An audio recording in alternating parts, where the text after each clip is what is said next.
3 years ago, the Row Hotel in Times Square became the most visible symbol of New York City's response to the migrant crisis.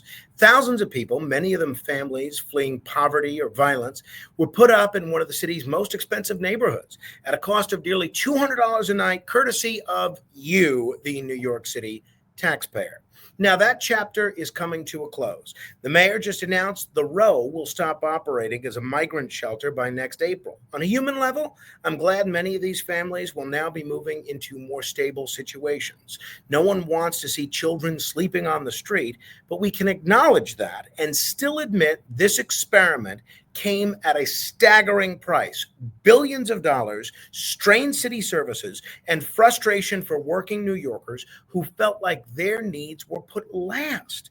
We were told this was temporary. Instead, it became a 3-year policy with very little accountability, and neighborhoods across the city saw the consequences. The Row wasn't just a shelter, it was a symbol of how quickly emergency measures can turn into long-term commitments without a plan to pay for them or to address the impact on quality of life. As this hotel reopens to tourists, the question for us at City Hall is simple. What did we learn?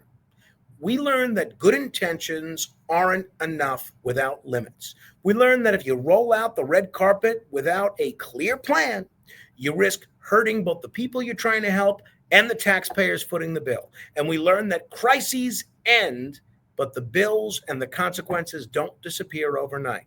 The Row's closure is a milestone, but it's also a reminder that the next time our city faces a challenge like this, we owe it to New Yorkers to be prepared, to be measured, and to remember who we serve. I'm Frank Moreno. Thanks for taking the time to watch this.